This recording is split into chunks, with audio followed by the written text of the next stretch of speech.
So good morning to everybody. This is Stefano Mazarin, Geopolitics from Italy. Today we have some guests planned and some other new one. It's Eric from France. Eric, and thanks. I will put his link on Instagram channel today. And Islam from Russia. Now we will receive soon war in Ukraine, news for TOF, and Konstantin from Inside Russia channel. All the channels are linked to the description. Today, what I want to do is like to make a little bit of analysis of what happened yesterday, because it was like a big, interesting day. So let's check a little bit with some maps. And it's interesting what could change in the next future. No prediction at all, because it's very difficult to understand. But these maps are made like in Italian, but I can explain it for the not Italians. This is the actual situation. So the line on contact is still the Dnipro River in the south. And the interesting thing is that all these Prigozhin things started when it was interrupted the communication of the bridge that was connecting the Crimea to the Kherson region. So now, like, to transfer ammunition and everything, it will be much difficult from Crimea to Kherson and then to Zaporizhia. The actual communication from now, so it's 25th of June 2023, it seems that the Ukrainians are continuing attacks not in the south front but in the eastern front, in Donetsk. So it's very interesting that the situation is in evolution and whatever. So after this, let's take a look a little bit about the NATO expansion. Why? Because there is an interesting point of the declaration of Prigozhin of yesterday. We will take a look with the translation, and let's see that I don't know if everybody know, but one country that is in war cannot be admitted in NATO. So Ukraine technically cannot be admitted now. Also, if there is like a ceasefire and there is in a state of occupation, cannot be admitted in NATO by the rules. So we can see that there was a progressive extension of NATO from west to east in different phases from 1949 to 2020. The last admitted country was Finland. If let's say the Russian Federation or Putin goal was to have less as possible contact with NATO, I think that at the moment it's not getting what he wanted, because if we can look the border of Finland, it's much longer than the border of Ukraine to Russian Federation. Plus, it's interesting thing because there is one only street we can check later that connects, let's say, Peter to Murmansk, but it's very important for the Nordic fleet, submarine fleets, and it's passing completely next to the Finland border. So if we put like an idea that it could be dangerous to have one NATO countries next to me, but it would be more let's say sensitive Finland than Ukraine. So let's say the another hypothesis that was like the beginning of the war. We can see that the main issue for the Russian offensive in the southern front was to, let's say, get Odessa to arrive to the Danubio Delta. But to get this one, you must get Kherson and Mykolaiv. So a little bit complicated to arrange now, especially after yesterday. Then we will put some video to analyze also this one. This is like Another thing that it's very interesting, like what is like the main conception in geopolitics of Ukraine by the Russian Federation. We can see that the Ukrainian, it's only like the left part, the west part, that was technically a part of Lithuanian, Polish-Lithuanian Confederation. After we can see that Kiev was like gift of Russian Tsar, 1654. 1917, there is another part that is like the central part. Lenin part 1922 is the southern part. Stalin was the other part that is like the western side, but was conquered after the Second World War. Before was, let's say, Poland. And Khrushchev, finally, the number 21, Vatserdin was Khrushchev in 1954. So this is a little bit like the analysis of the map that we can see like on the ground. So let's return back to the situation and just to analyze two videos and then the reaction of the media. So Isla, you can help us, especially with Prigozhin. So let's hear like two small videos. To a stunning tirade from Yevgeny Prigozhin, leader of the mercenary group Wagner. In this video, released via Telegram on Friday, he appeared to question the reasoning behind the war. The Defense Ministry tried to deceive the public and the president, to tell a story that there was a crazy aggression from the Ukrainian side, and that they were joining with the NATO alliance to attack us. Therefore, the so-called special operation of the 24th of February was started for other reasons. Prigozhin reserved particularly strong criticism for Russian Defense Minister Sergei Shoigu, who was name-checked in the video.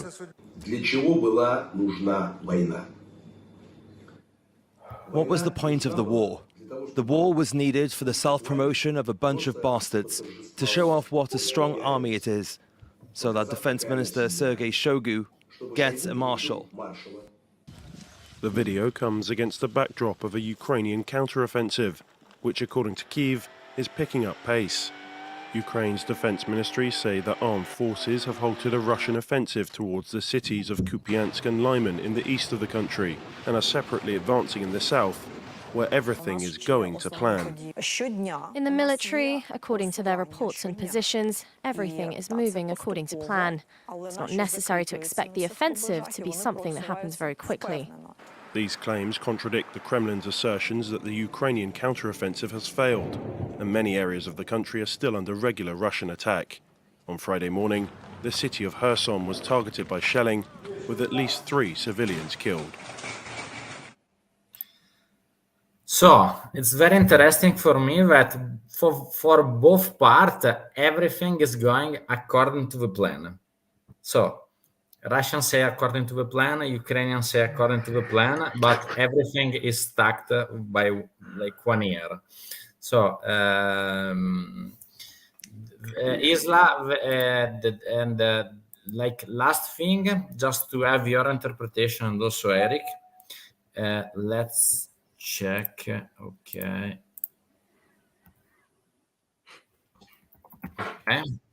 So,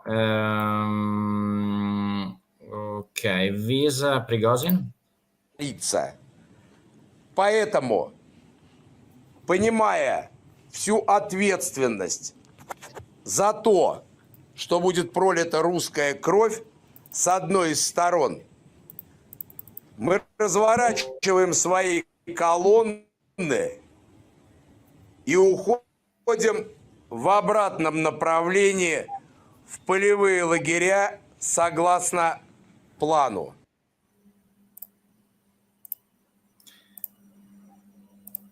So, Isla, Eric, okay, we have also Konstantin now. So, welcome, Konstantin. Howdy, friends. So we just saw like the first and second Prigozhin, let's say, speeches. The second one, let's repeat that it's a little bit fast, and then we can analyze the situation. Наступил тот момент, когда кровь может пролиться. Поэтому, понимая всю ответственность за то, что будет пролита русская кровь с одной из сторон, мы разворачиваем свои колонны и уходим в обратном направлении в полевые лагеря согласно плану.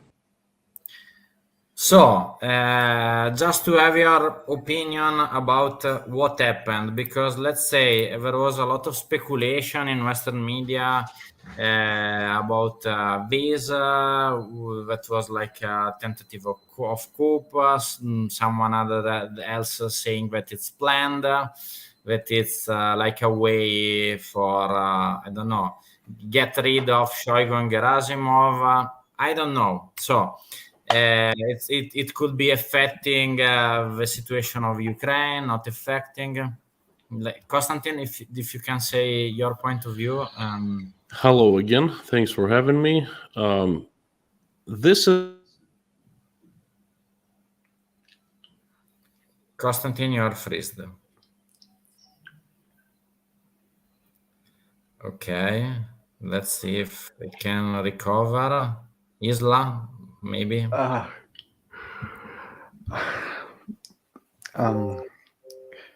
Sorry, maybe he'll come back.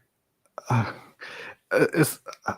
honestly have no idea how to. Okay, the Isla. The very beginning. Konstantin. I'm sorry. I was giving like the word to Isla because you were frozen. My internet is on and off. I apologize. Tashkent is not the best internet in the world.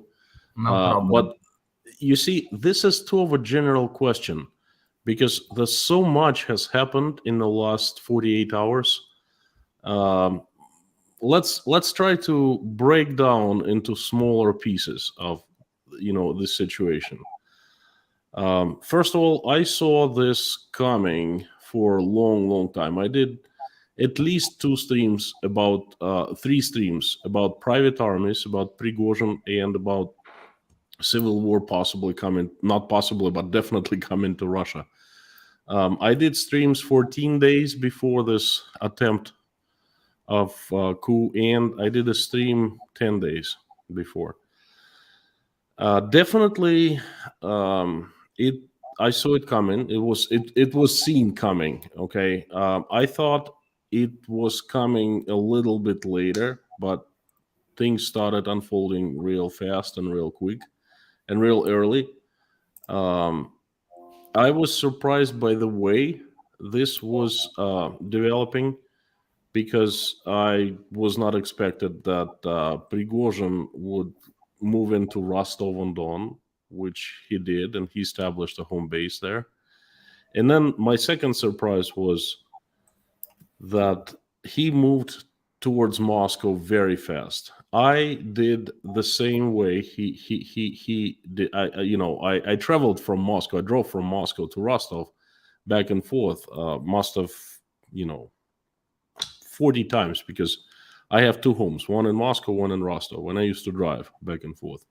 So I was thinking that it would take 36 hours or so for Prigozhin and his heavy equipment, armor and so forth, trucks and all the troops, to move from Rostov to Moscow, taking into consideration that there were roadblocks and difficulties, that there were airstrikes on the way and so forth. But he moved with...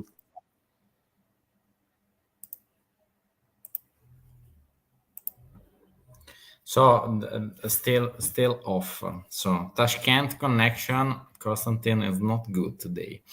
But Isla, if you can say like what you felt like in Nalchik, we already talked about it, but there was not effect like in Caucasus. But Well, how should I put it? I didn't I'm want sorry. to. Is this? Oh, sorry. This is my internet, or what's going on?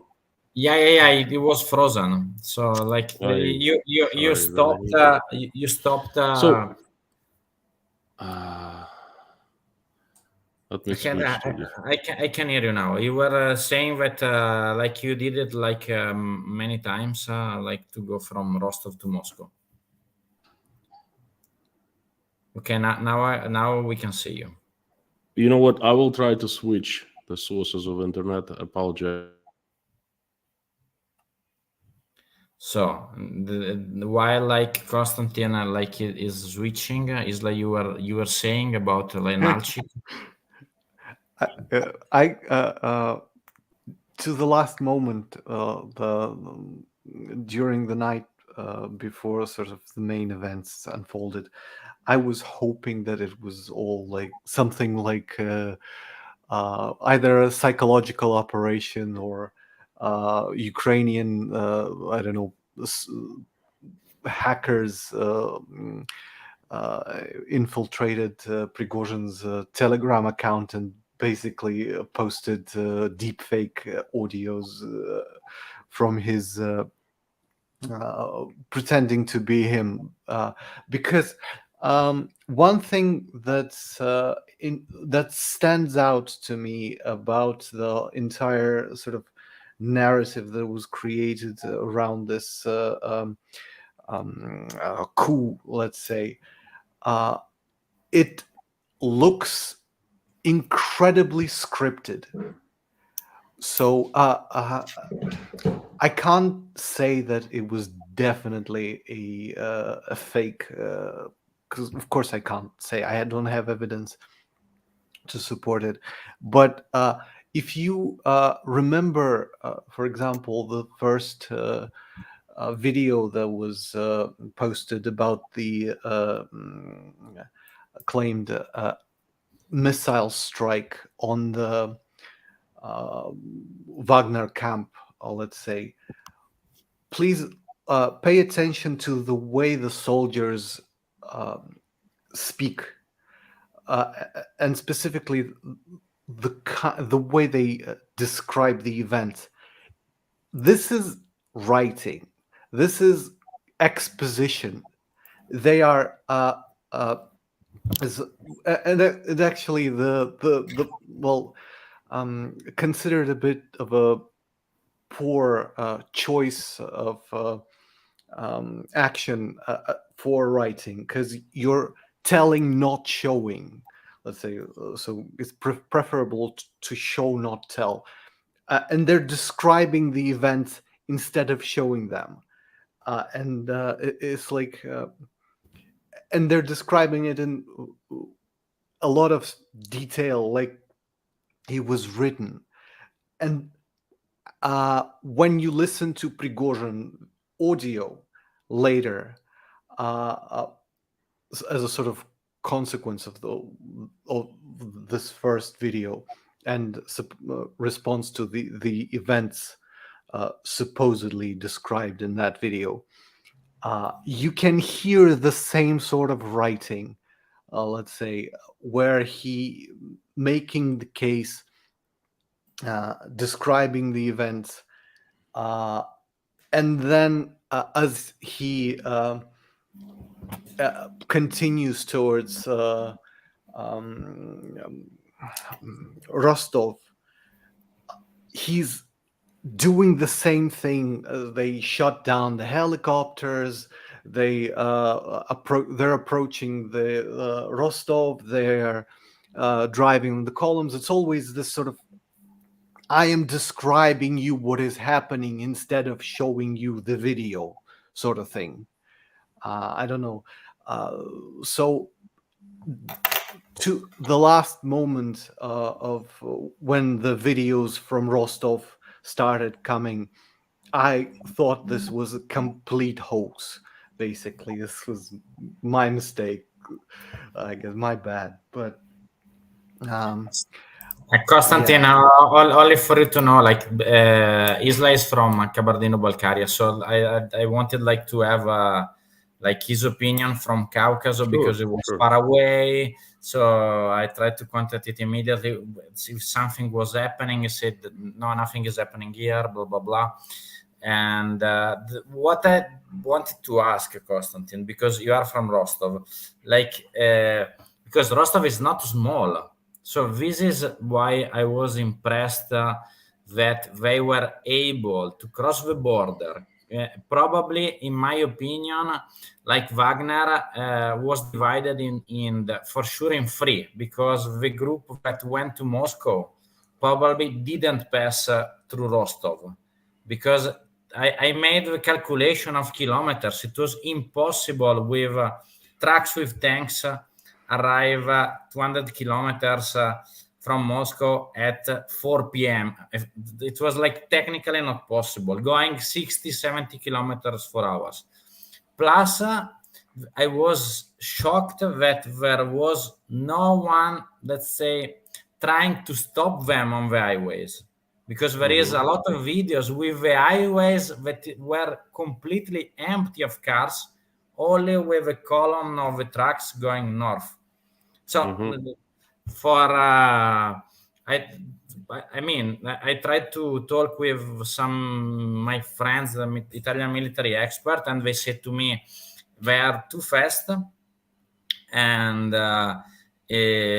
like they are saying that if they want to block and be more effective, like the right move was to take Krasnodar, not to go to Moscow, like to block the Black Sea and to block the access to Crimea, where like the best forces are of the Russian army now.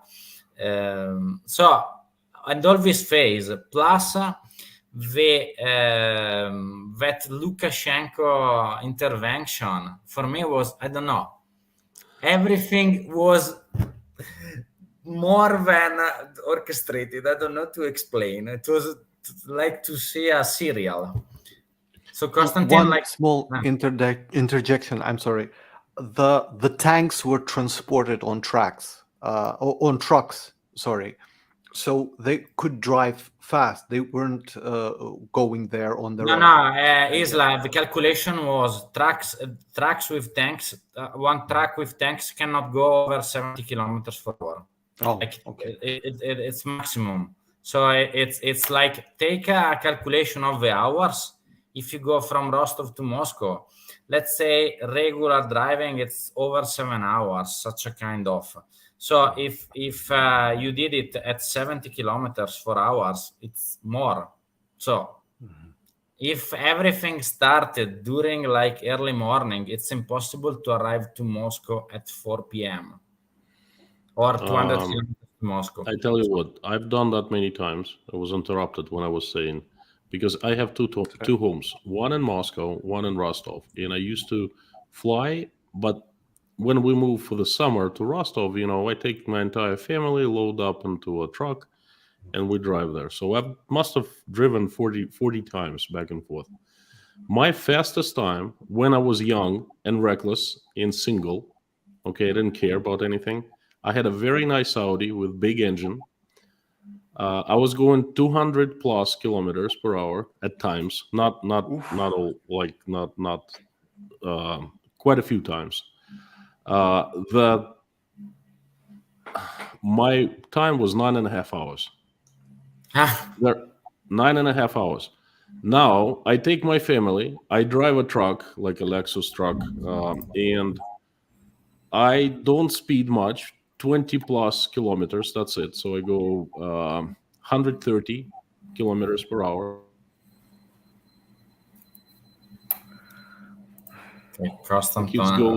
Kids eat and things like that.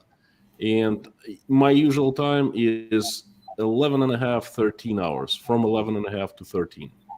So, that's how long it takes for a car or a truck, real fast one, to go. I was really surprised how fast they were advancing towards Moscow. And you're right, they did not start in Rostov. They split into a few groups. One group took Rostov. Another group was, because I was streaming, I was looking at things developing live at that night.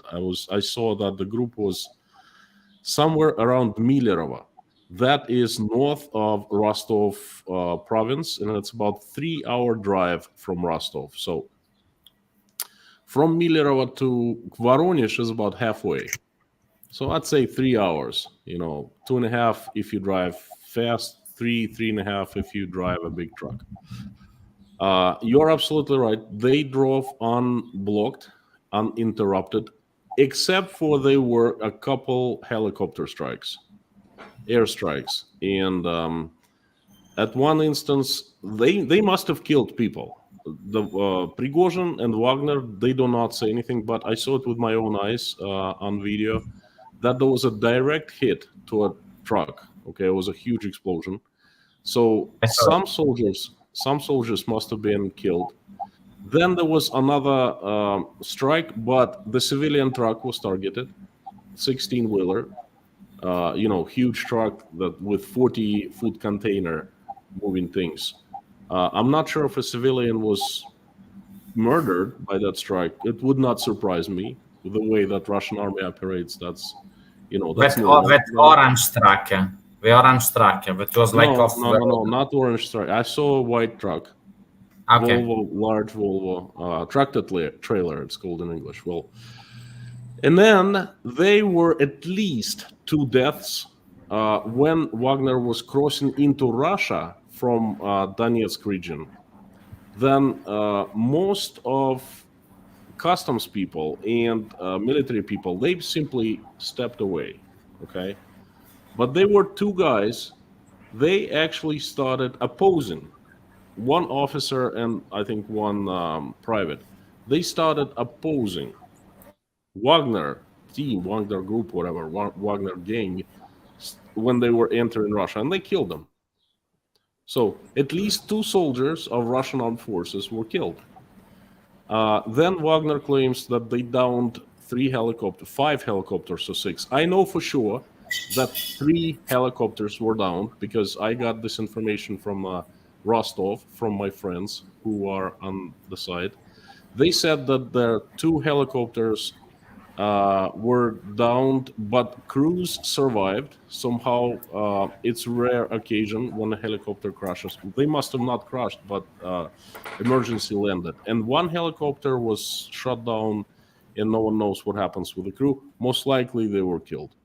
So, my friend from Kabardino-Balkaria, this was not scripted. People shed blood. People died. That's not script. Okay, that's for sure. Yeah. And there must have been many more deaths. We just don't know. I know for sure that at night, around 3 a.m. on 23rd, no, yesterday, right? Yeah, yesterday, on the 24th, there was a gunfight, a very intense gunfight near Rostov. And it must have been resistance of either police or army in Rostov or near Rostov when Wagner was taken over Rostov. Again, no one has reported of any casualties, but I mean, the gunfight is a gunfight. It's a real deal. It's bullets flying. You know what I mean? That's serious stuff. People die. People shed blood. So that was definitely not scripted. The airstrike that caused the whole thing, it looked like it was scripted. It smelled fishy right at the beginning. So I also think that Prigozhin used it as an excuse to start his operation. Okay, but again, there are so many more questions I have than answers at this point. The way it was abruptly ended yesterday, this is one huge mystery. Okay, I understand logic behind Wagner's actions, behind Prigozhin's actions up until that moment, but it doesn't say that there is no logic behind him turning back. There is logic. We just don't know what caused him.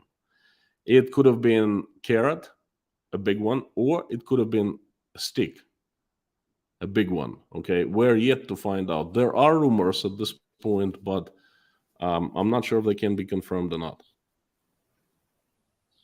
Constantine, if I can say that, the impression that I got, because everything was very fast. I had like some sources that they were in a location that I already sent to you. They arrived for sure, and they were like localized in. Let me say to you, Barabanovo. So that it's on the way on M4 highway.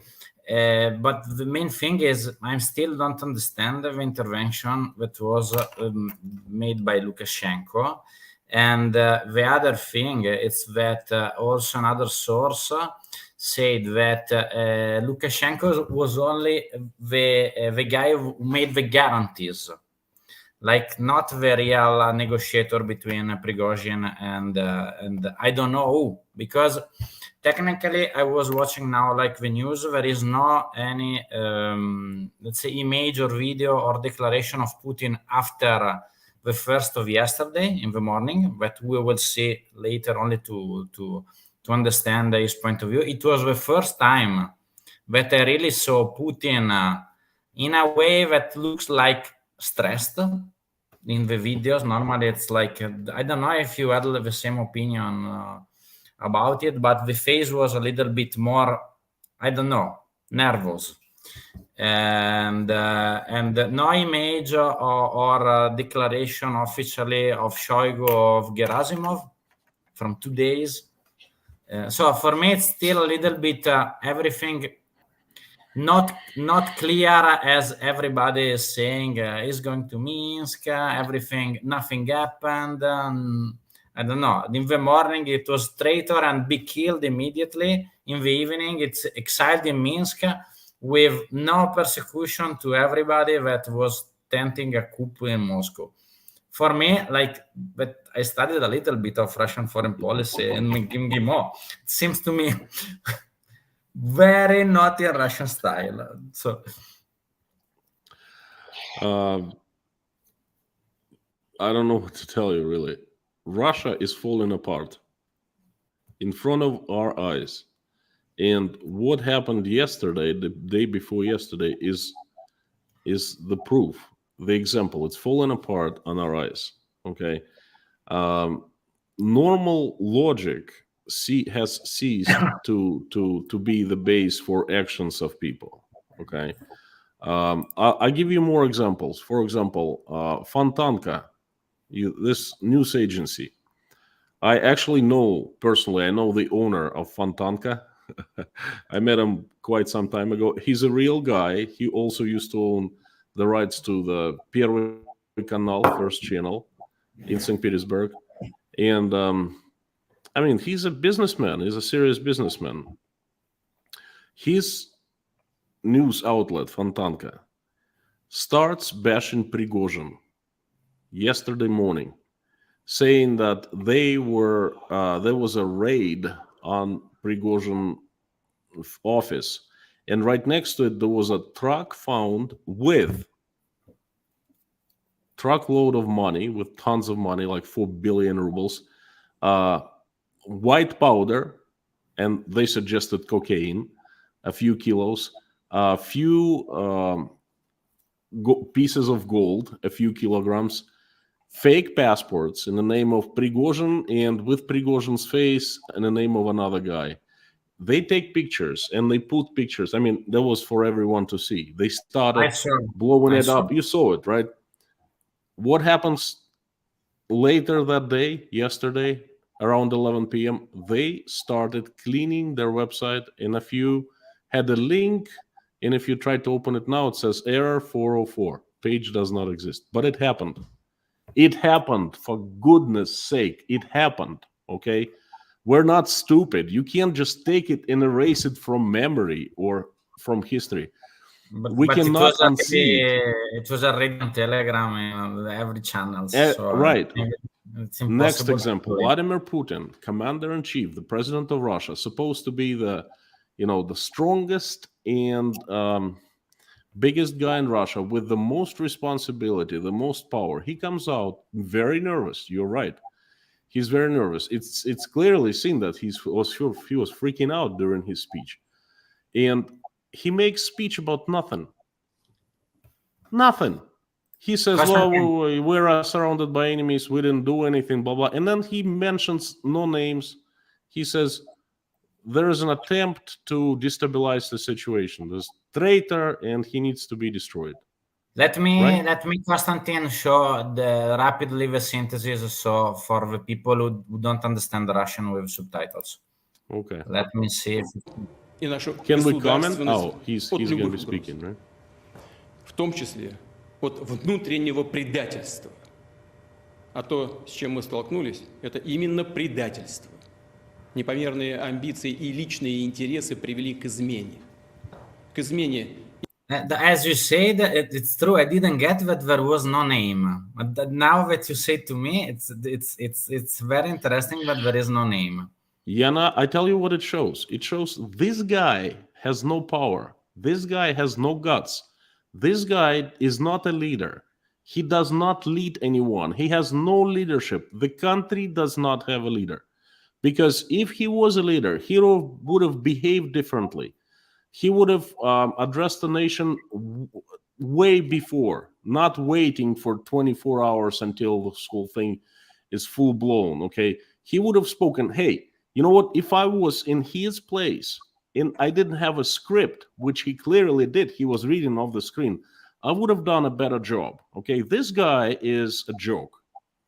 Let me see. И своей стране, и своему народу, и тому делу, за которое бок о бок с другими нашими частями и подразделениями сражались и погибали бойцы и командиры группы «Вагнер».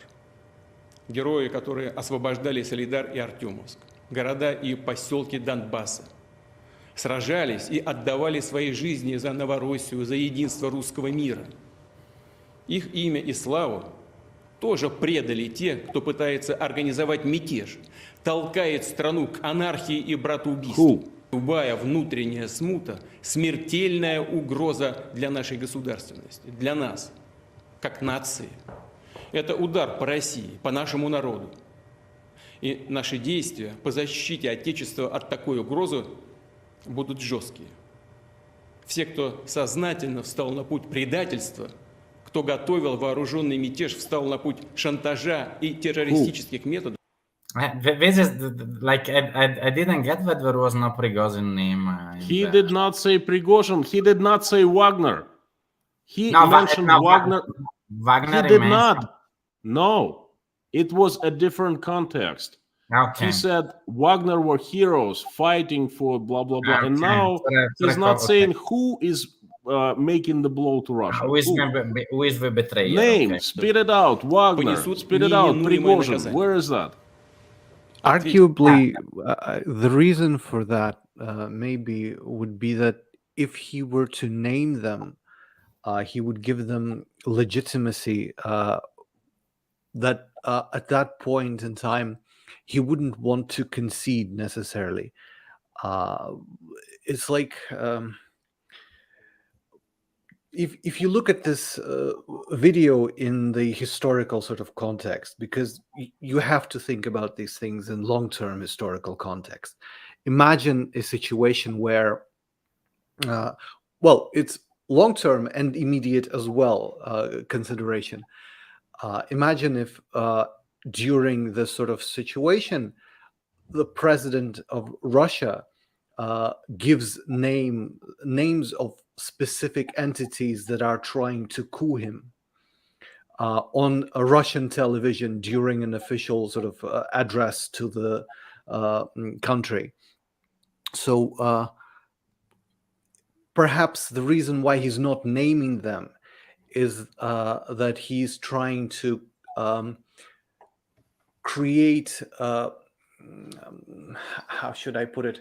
He's trying to avoid giving them legitimacy and empowering them in the popular view, let's say, more than they are already empowered at that point. May I ask you a question? May I ask you a question? Constantine, How- let me put only this thing, and then I give it, because you already know, and so I don't know if Isla saw this video. I have a lot of videos I can share with you later, where like in Rostov, and this I was shocked. I don't know, Constantine, if you saw that videos, where when the Wagner was going out, they were like, I don't know, in like heroes. Like everybody were like calling Wagner or whatever. So I think that people giving to them food, water, whatever, I was shocked about it, because I wasn't imagining a reaction of the public and of the Russian people in Rostov to Wagner that were like technically occupying a city. And the southern district of military forces, not only like a civil infrastructure. So if the legitimacy was given by the, I don't know, yesterday on Pervy Canal there was no information about what was happening. I had like people that was asking what is happening. We don't know. I called my friends in Moscow. Nothing is happening. Everything is okay. So Konstantin, what was your question? Sorry for interrupting you.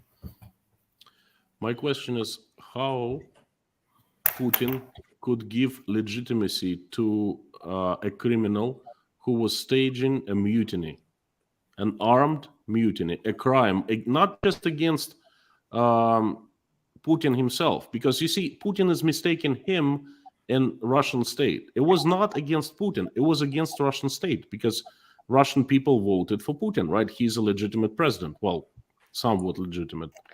So how, my question is, how, by naming Prigozhin, how would he make him legit? By naming the devil from the perspective of a legitimate, as you said, leader of Russia.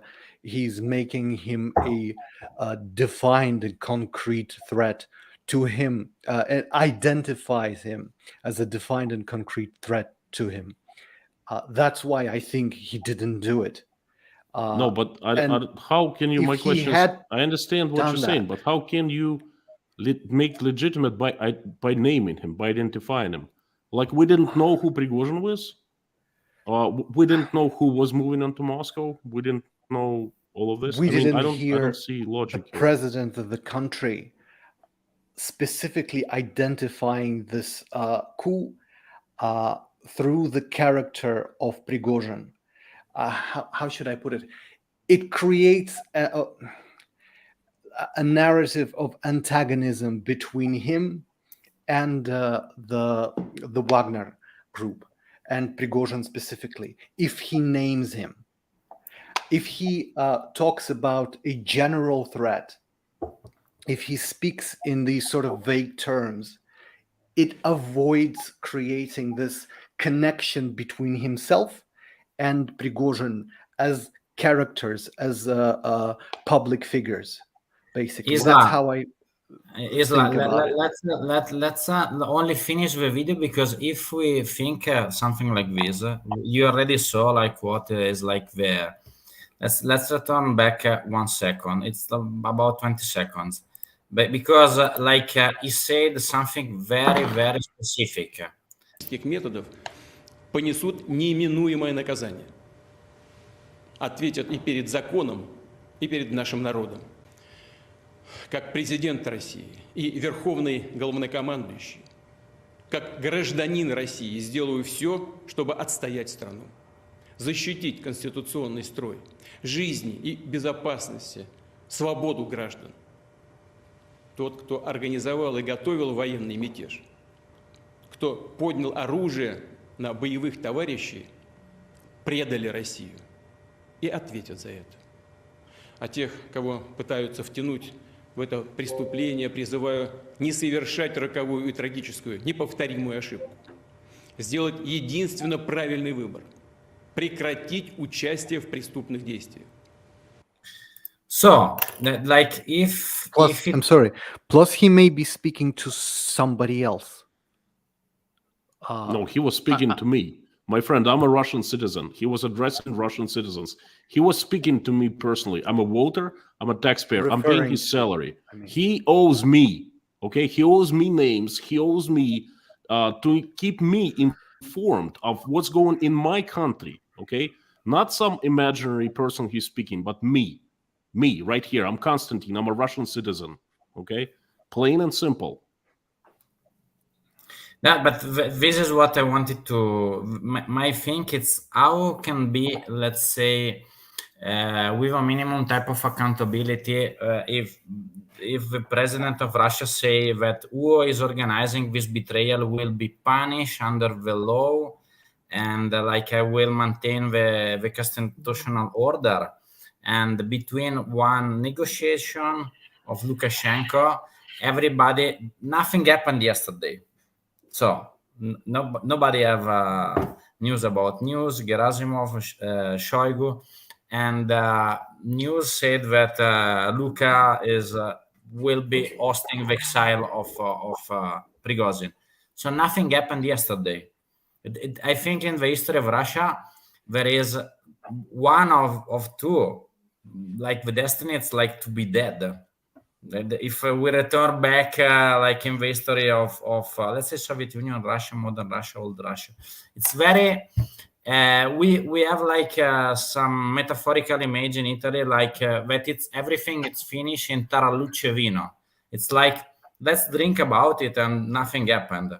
I never saw something about this in the history of Russia. So for me, it's very, very, let's say, suspicious. I don't know what you think about it, but. Mm-hmm.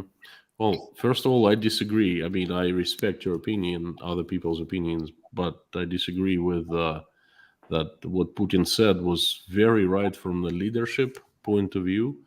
I'm a leader myself. I've had companies with over 100 people, and you have to maintain leadership to control a group of people. I have been an executive all my life. I've organized communities, and I know personally what leadership is. Putin does not show leadership. He hides. He has ejected publicly himself from public and political life in the last weeks. Okay. The country is in dire straits right now. Okay. It's not making any, I'm not saying what Russia is doing in Ukraine is right. It's very wrong. Okay. But Russia is not doing well there either. Okay. There's Ukrainian counteroffensive, which is successful. And Putin must be on television in public every single day. He must be visiting the chief of staff, Generalny Shtab. He must be meeting the top generals. He must be exhuming leadership. He must be, charging people with energy and with confidence. Where is he? Dmitry Peskov comes out once in a while. Who is Dmitry Peskov anyway? I don't want to see that guy. I want to see the president of Russia. Okay? How often did you see him? 21st of February, he gave a speech. Yesterday, he gave a 5-minute recorded speech. Anything else? No. So this guy, definitely, Russia does not have a leader. Okay?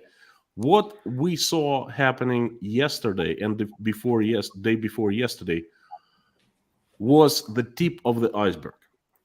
This is what we saw. This is what we know. But the much bigger thing was going on underneath the surface, and we certainly don't know. And my biggest question is that, okay, you're absolutely right. Things ended abruptly, and it didn't make any sense. Lukashenko talked to him. Of course, Lukashenko was nothing to do with it. They used him as a puppet.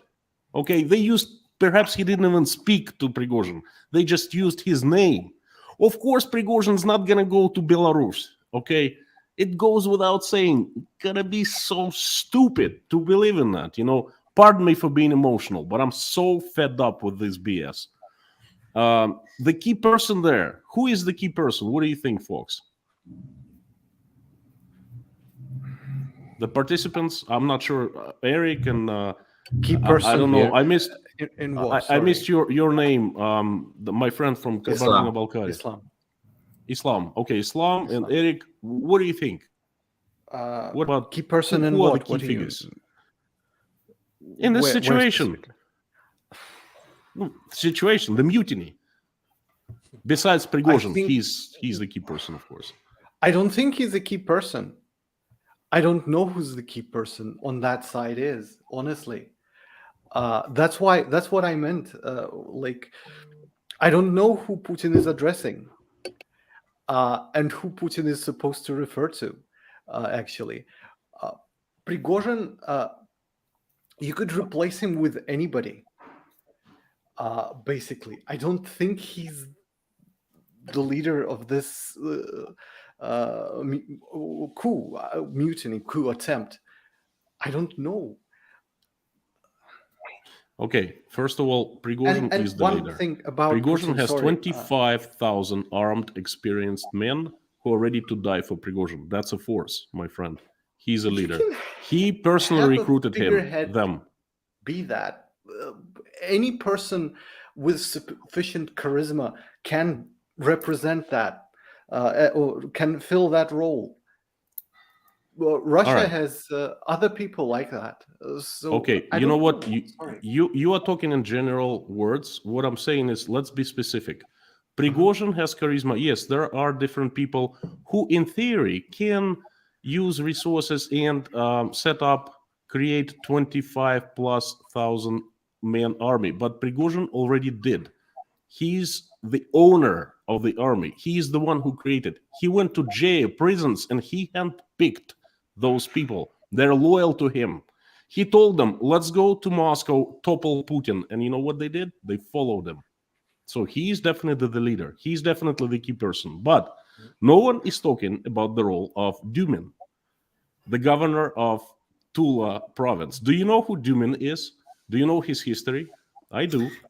I don't know, but I wanted to ask to you because in as I already sent to you, it was like the key of a negotiation was him. So I had a short list of successors of Vladimir Putin, and back in 2017, I already put Dumin on that list. 2017, that's 6 years ago, when Dumin was a very close bodyguard to Vladimir Putin. And he definitely was one of the people from the wave of bodyguards who were made politicians and placed in as governors, basically. They were made in charge of large regions. There was a huge wave in 2016, 17, 18. If you look at the history, you will see. Then current governors were being replaced with Putin bodyguards, people from FSO. Dumin was one of the strongest and most experienced guys. He is one of the personas who are possible successors to Vladimir Putin. But then he kind of went into shadow, and yesterday he came out with out of the shadow with a huge bang. He is definitely the person to watch. He's a good friend of Prigozhin. Okay, I agree with you that the second part, the end game, it looked very, very much decided even before the reports started coming out that Lukashenko spoke with Prigozhin. BS. Lukashenko is not the deal maker. Okay, Dumin, he went and spoke to Prigozhin. Okay, he probably finalized something they had been discussing for quite some time. Okay, and my biggest questions right now: Prigozhin could have taken the Kremlin yesterday. Prigozhin could have taken Moscow. Okay, he had 25,000+ very experienced men who tasted blood in Ukraine. All right, lots of military, according rumors. They're just rumors. All right, I'm not saying it's true, but the rumors. He was moving to Moscow unopposed. All military sent to stop him. Do you know what they did? They didn't stop him. They stepped aside, and there are rumors some joined him. So his army was growing. He had popularity among people. You know what people in Rostov were doing when Wagner Group was moving out of Rostov? Cheering. They were singing songs. I saw it. You saw that they were glorifying Wagner Group, and that's just Rostov-on-Don. Other cities, same thing. You know what Prigozhin did for 2 weeks before he staged this mutiny? He went to different Russian cities and he made public speeches. He spoke to people. He was gaining popularity. Look at his Telegram channel. He has the troll factory behind him. He has marketologists in St. Petersburg. I know some people who used to work for him in St. Petersburg. They're here. They fled to Tashkent. They come to my breakfast club. Okay, they told stories. Look, he was creating a name for himself. That's definitely for something. You know what I mean? So, and he could have made it to Moscow. He could have been in the Kremlin. And from then, we don't know what would have happened. A huge civil war, but at least he had a shot at it. All of a sudden, he signs himself a death penalty. He's gonna die soon. Putin will not forget. Putin will not forgive. Okay? The only possible scenario is going to Belarus and leaving to Africa right after, because he's not gonna stay in Belarus, obviously. But then I don't think he's gonna make it to Africa, or even in Africa. He's gonna. I mean, you don't live after attempting to take power from Putin. That's the most precious thing that Vladimir Vladimirovich has, power. And someone made a move on his power. And that someone's got to die, plain and simple. And Prigozhin knows that. So my biggest question is... If they had an agreement, why would they kill him? Sorry, with who? I understand what you're saying. With who? No. Just one question. With who he made an agreement? If they had Prigozhin, or more interestingly, the people, his commanders, he has a sort of list of commanders that actually control the troops on the ground, actually lead the people. I think there was a History Legends video about it. I don't know details of specifics who those people are again. But like, if they made an agreement somehow, they who? Between Wagner leadership and let's say the people who control the government right now, whether that's Putin or somebody behind Putin or whoever, it doesn't matter. These are not necessarily all people that we know by name. It's much more convenient to have a figurehead that takes responsibility or takes the fall when things go sour, and the main decision makers are behind the scenes. We don't know those people. That's why naming doesn't necessarily matter in this context. But if they made an agreement, one sec, sorry. If they made an agreement, these two factions between themselves, by the end of these events, let's say, the only thing that keeps peace and the only thing that, sorry, did he? No, yeah, it's okay. The only thing that keeps peace under these circumstances or any similar circumstances is trust in agreements and deals, basically. And this actually adds to the greater sort of perspective. Did he go away? No, it's probably the connection went down. To the greater perspective of this conflict overall. So when people come to an agreement, they have to keep an agreement, or we're living with the animals, basically. So may I ask? I don't think they're going to start killing people clarify? necessarily. May I clarify? Sorry? May I clarify? May I ask you a question to clarify? Of course. Did I understand right that you are suggesting that either Putin or someone who's running Russia? Okay, I take that. That makes sense. They made an agreement with Wagner commanders, not with Prigozhin, right? Yes. Or whoever is behind those people, basically behind these events. Behind Wagner or behind? Behind Prigozhin, behind Wagner commanders, behind this coup attempt, basically. Whoever was that, whoever organized this. I don't know who those people are. All right. Maybe it's a bit too far into conspiracy theory stuff. I don't know. I admit that you have a right to have your own opinion. Okay, I disagree with that completely. I think no one was behind Prigozhin. No one was controlling him. Prigozhin is an independent person. He can be a part of a group. Yes, I take it, but no one is moving him like a puppet. That's my personal opinion. Okay, and you said that they made an agreement. My friend, I hate to burst your bubble, but we have been living in the world of animals, wild, worst kind of animals, for the past 17 months. They came to Ukraine. They started killing innocent people, and they admitted. They said, "We're hitting civilian targets. We're hitting, electric stations. We're hitting water treatment plants. So the people in Ukraine will starve to death and will freeze to death." That's not animals in my eyes. That's animals. Okay, 100% animals. They will not. Prigozhin knows that they're not. What guarantees they gave him? Their word? Oh my God! Putin lied so many times in the last 17 months. I keep count. I have facts. Okay, what makes you think he's not gonna lie this time?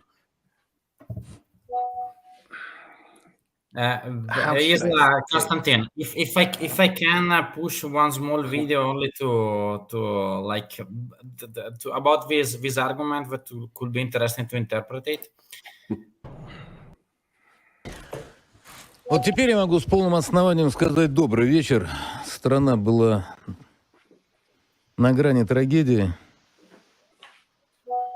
И это был очень тяжелый день. Это был день, когда проявились, если не многие, то очень многие. День, который нельзя забыть, уроки которого надо учесть. Внимательнейшим образом смотреть, кто и как и что говорил, как себя вел, потому что день, когда вскрылись все закладки, день, когда проявилось все.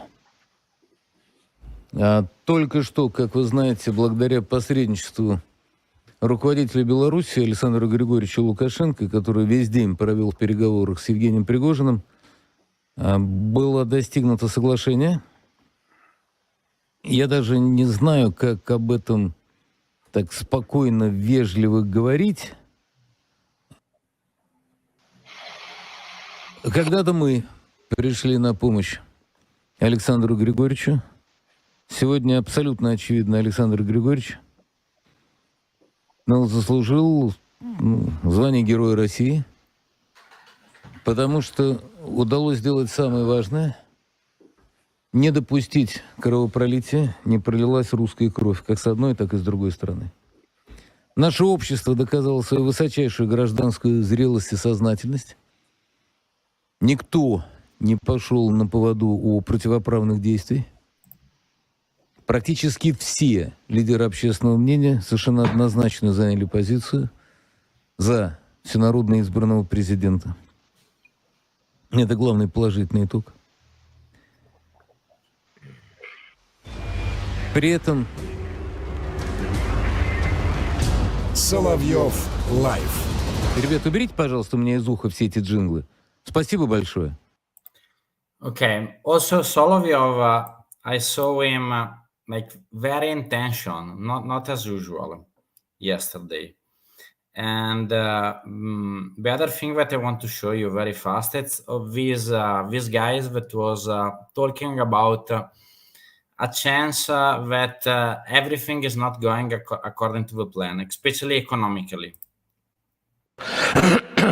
Интересующих западное сообщество тем, каким образом можно замороженные активы наши забрать и, может быть, передать их на нужды украинских друзей. Некий фонд, куда можно передать российские деньги, да. Эта идея тоже нереальная.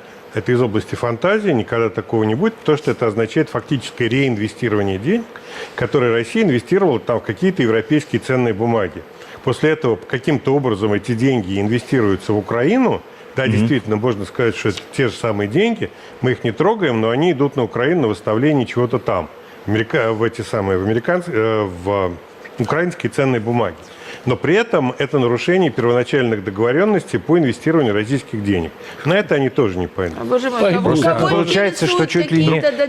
Ваня, пожалуйста, сделай что-нибудь с нашей гостью. Звук, пожалуйста. Я тебе разрешаю сделать все, что угодно. Можем ли мы допустить, что когда придет час Украине возвращать все вот эти непомерные, огромные долги, то что-то из этого будет списано из арестованных российских активов? Разумеется, Россия не согласна и не будет согласна платить какие-либо репарации Украине. Но может ли так быть, что в рамках этого урегулирования, этой заморозки, часть, как минимум часть или существенная часть замороженных Западом, нелегально замороженных Западом российских фондов может быть использована для передачи Украине. Россия формально может на это не соглашаться, не подписывать такие договоренности, включая это, как минимум публично. Но это может быть частью большого пакета по замораживанию или урегулированию этого конфликта.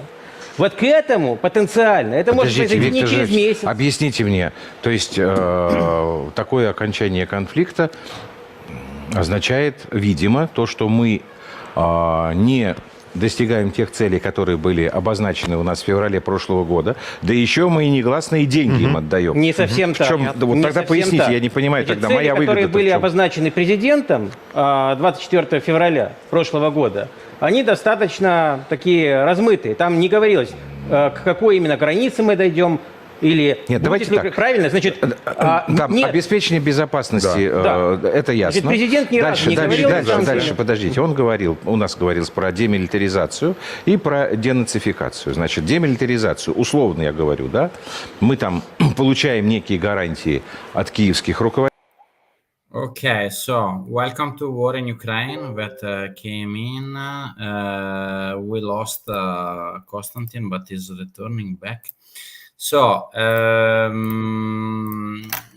we were talking with Konstantin, Eric, and Isla about yesterday for war in Ukraine. Thank you. Sorry for being late. I apologize. No problem. No problem. So, Konstantin, you return back. We have also apologize. Like, I apologize. It was on and off here with internet. No, it's okay. We have now also war in Ukraine, which is like I don't know. Probably you met him in a previous roundtable. It's like yes, we met before. Military specialist, war mappers. Hi, Konstantin. Nice to meet you again. Howdy, friend. So perfect. So we Nice were to meet talking. War in Ukraine, like if you can, we were talking about yesterday the situation, whatever. If you can put your like synthesis point, and I have some questions for you later about what really happened and what is the effect on the geopolitical situation and also on the war in Ukraine. Because today I saw that something was happening like in the East. Your opinion about yesterday? So first of all, we still don't have full details, right? In terms of what was the agreement. So I can sort of a little bit speculate, but I guess I can sort of say a little bit more about based on the known facts, I guess, and then like I'll sort of say about like potential scenarios. So it looks like the head or the heads of the Wagner Group decided to back out in the last second from their sort of plan, and it was all basically, as I said in the video yesterday. They were so immediate reason for conflict, but this is immediate, and this is not the most important reason for the conflict. Is that they were forced to join Russian Minister of Defense, where they would turn into completely incompetent, useless unit, as the most units of the Russian army are. And they didn't want that. So this is sort of on the personal organization level. And they were hoping that Ukrainian offensive will create a lot of problems for Russian MOD, and that will force them, will bail them out from this bad situation. Didn't happen. Ukraine failed. And then they were just like had no choice. They were desperate, and they were like staged the shelling situation against their camp, and they started their sort of movement. So this was sort of like, as I say, at a very basic level. At very high level, it's a conflict between two philosophical point of views, two completely different ways of sort of living and everything. They are entrepreneurs at heart, as I said many times before, and something very different for Russia, very new, versus MOD and Russian president. By the way, Russian president sided with MOD silently. It's statism, right? It's this bureaucracy, corruption, corporate fascism that's in Russia, all of that. So it was sort of initial test of forces, test of people who can, who cannot, and Wagner Group just basically failed at this point. And what's going to happen with them is still unclear. But I think the most important takeaway is that that they basically, in a way, betrayed a lot of people who trusted in them. I'm talking about the Wagner Group, who were sort of ready to move with them. They're not part of the Wagner Group. Do you see what I mean? But who would be ready to move with them, but they were sort of like thrown on the bus by the head of the Wagner Group. And I think that was the biggest sort of problem for Wagner Group, and that's why I think they failed. Not because the attempt by itself failed. That's sort of, as long as you can have second attempt, that's okay. But the problem is that I think they lost the opportunity for the second attempt. I think we're gonna see. It's not the final verdict, but that's how I see it right now. That in a way, kind of Prigozhin showed like, okay, king is naked as well. He can talk, but he cannot walk the talk. And that's one thing in terms of scenarios. If they are disbanded, that's the best thing for Ukraine.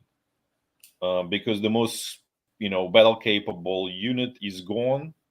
And I think in that case, this war of attrition, Ukraine has chance at that point. With all of this, its own problems, terrible, incompetent military command, disastrous political top, all of that, with its own corruption and all of that, it has a chance with all of that negative baggage.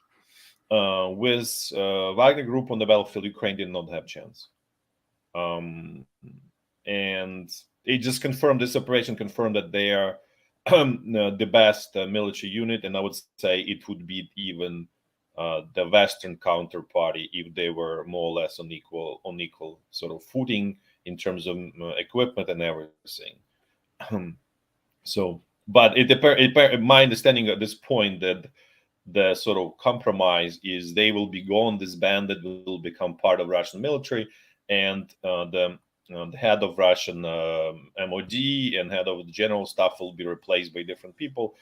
But sort of some people in Russia kind of happy. They don't understand that it's not about people; it's about organization. And from organizational perspective, MOD remains Soviet army, and therefore will fail. That's all. May I ask a few questions? Konstantin, go. Yeah, sure. Yeah, sorry. First of all, you said that Vladimir Putin sided with Ministry of Defense silently. What made you say that? What made not you even think silent, I would say implicitly. That's probably a better word to say about this. So there are two things. First of all, the Wagner Group was calling for, I wouldn't say total mobilization, but like another round of this, what Russia calls partial mobilization, which is a joke, for another, between 1 to 2 million people to be mobilized. He said, no, we have sufficient boots on the ground, which it's very clear they don't, and it's shrinking every day. and this volunteer effort will not replace what's needed, and it will fizzle out. So that's one thing. But and did I then he was understand saying correctly? like that everything should be under MOD. That was another something. He made some statement to that effect. Did I understand correctly? You said that Prigozhin. Well, Wagner is Prigozhin. It's one person only, one voice, Well, it's not one one. command. You know that there is a, how to say, council of the commanders. So yes, he's a face person. He's nominally for the world. He is sort of as a head and sort of. He is the owner. He is the feeding hand, plain and simple. Who owns the company? The owner, the ones who pays salaries. He is the one. So this is, and I think this is where I disagree with you. It's sort of shareholding company where, yes, he probably has majority stake. If we were sort of, translate into this world, where he probably has, let's say, 51%. But there are other commanders there who have whatever 2, 3, 1, whatever percent, and they do participate in the voting. They don't have they may not carry the day, but he also understands that without them, because they actual executing power, without them buying in, he will not be able to just. It's not a feudal kingdom, or let's say it's that probably not the best. It's not a dictatorship. Not like well, even Stalin was not full like dictatorship. He needed buy-in from people. So as I said, this is not just like, oh, I'm a god, I decided we go left, or everybody marching left. No, there was a council, and he himself even said that there was a council of the commanders, and that's what they decided. Okay, my second question is, to understand, did you say that Wagner Group was calling for Putin to declare full mobilization? Not the full mobilization, is another round of mobilization between 1 to 2 million people, which Russian president I just haven't heard. Well, I haven't heard. I don't think it. What? The thing is, it's none of Wagner's business. It's Ministry of Defense business. Wagner has private army. Prigozhin has his fighters, and they reach the goals that they set. Pretty much, they don't need more or less troops around them. He was asking for much more ammunition. That's true, but he wasn't asking for people from Putin or from Ministry of Defense. Am I correct or am I wrong? Because I think No, I didn't hear otherwise. No. So here's what happened is, from a nominal perspective, he's not a part of Minister of Defense, but he de facto become a political person, where he was calling for certain actions in Russia that were, like, as you said, it's not his business, but he is saying, yeah, let's do that because we're gonna fail. Let's whatever else he was asking. I'm just blanking at the moment. Like he was asking for something else. And basically on all of these asks, he got rejected. And on top of it, we don't know everything, but apparently there was push for him to. There was sort of deadline for him. Okay, by July 1st, you have to join, or whatever, or else. I don't even know what else. That was my second question. My second question, actually. You mentioned that the catalyst of his decision to declare a mutiny was the fact that Ministry of Defense, well, basically Shoigu, not Ministry of Defense, but Shoigu himself. First of all, we call it mutiny because it failed. as you remember, there's this saying about Napoleon, right? When he started moving from Elba, he's like, "Oh well, this disgusting person is, broke out of the prison halfway to Paris. Well, this potential savior is coming, and then, oh, welcome our wonderful, emperor once he in Paris." So, like, there is this story, and this was the same is happening with Wagner Group Prigozhin, right? So, look, like the communist coup in October 1917 was mutiny, coup, whatever. And we call, in the Soviet Union called it revolution, right?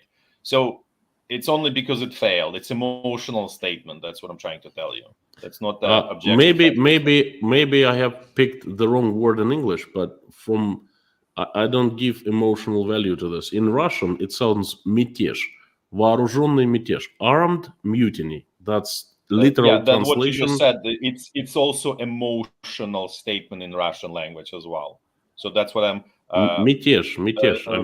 What's emotional about it? So in Russian, I would say non-emotional. I would say it would be попытка взять власть в свои руки. Попытка взять власть в свои руки. Well, that's kind of the same thing as мятеж. He takes men and they stand up against the existing power. What's that? Okay, all right. It doesn't really matter. I don't think there is much. Let's pick up a neutral word so we both agree on. I don't know. Propose. Yeah. Please propose. No, I'm okay. Let's make it a coup attempt. Mutiny, that's okay. But I just want to viewers or listeners to sort of understand that they have another perspective, not just one that this is mutiny, and that's all it is. Okay, they can make their own judgment. Well, that's all. Like I'm okay with you continuing, saying this was mutiny. I'm totally okay with that. So mutiny, I mean this actions of him going against Putin and saying, "I will kill you, I will topple you. I'm going to get rid of you as a president." In my words, in my case, but actions. Well, he didn't say. Okay, if we try to play this word saying, he did not say anything against Putin. By the way, yes, he was did. Very, very evasive on that. No. Putin was the same evasive on him. He said very clearly after Putin gave the speech, when he didn't call Prigozhin name, he didn't call Wagner, but he said, "Those who we just watched the video." 40 minutes ago. I know, but that's exactly this is where I say to you, you don't see this sort of 1,000 shades of gray, and you tend to turn everything into black and white, and that's where you lose this deeper meaning of what's happening. And when I don't think I've lost deeper meaning. Call each other, I will kill you and all of that. And that's he said he's exactly not killed right now. Even he sort of surrendered.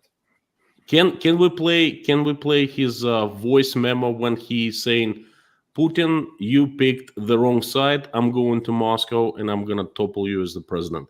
He said that. Well, okay, let's play it. Can we play it? Do you have it? Wait. The first of Prigozhin. Why don't we just continue discussion, and if you find that saying you played, but fine. Okay, let's just continue. But he clearly said that he's going to Moscow to topple Putin. My second question is, why do you think that the catalyst of the section, mutiny, attempt of coup, or whatever, was the Shoigu signing the order for all private armies, not just ЧВК Wagner, but for all private armies to sign contracts with Ministry of Defense? Because that's what I'm saying, that this is philosophical conflict. He's wired different to be independent person, and he will not be what he perceives as a slave of Ministry of Defense. And that's all. And then he sees that way as a better way, as a right way forward. And so for him, it meant literally death penalty. So you may not perceive that way. You're right. I see that way. I see. We're on the same page here. If he submitted to the Ministry of Defense and signed, because Ministry of Defense gave an option, said you can sign as a private army or individually. Each combatant can sign a contract with Ministry of Defense. So whatever way he would choose, it would be death penalty for him. I agree. And he wouldn't have done that anyway. But my question is, why do you think that this decision by MOD was the catalyst of his attempt of coup or mutiny? Let me rephrase that. For example, if he was about to die, and he has strong, and as I told you, he has strong conviction. He believes that Russia will fail.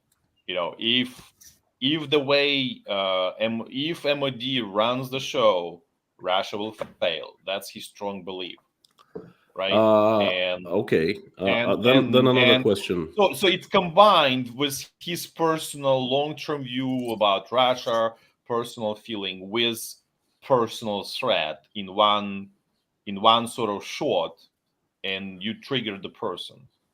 Not only him, but like all of the commanders under him.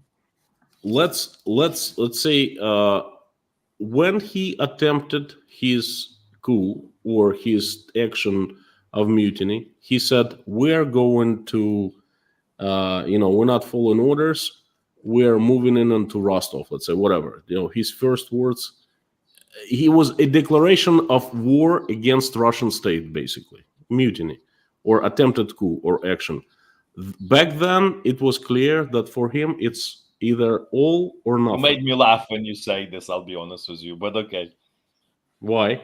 Please explain. It just how one-sided you see, how you turn everything into black and white. That's all. Not personal, but how you. To me, it's pretty black and white. Okay. Let's just keep going. Sorry, guys. Konstantin and War in Ukraine. Eric has to go, and he wanted to say one thing. Sorry. Yeah. Okay. Sure. Thank you, Stefano. I'll let speak. I don't want to take away time.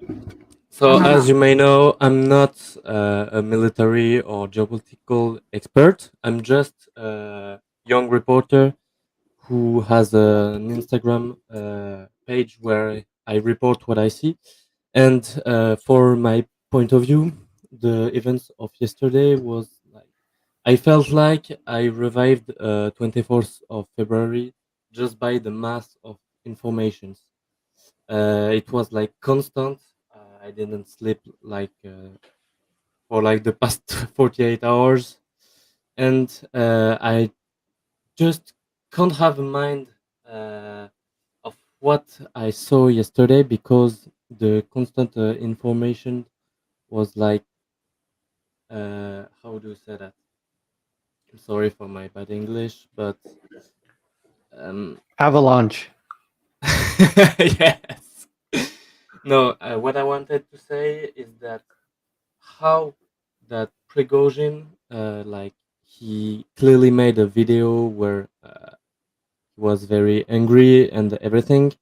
He made I don't know if we can call that sort of insurgency.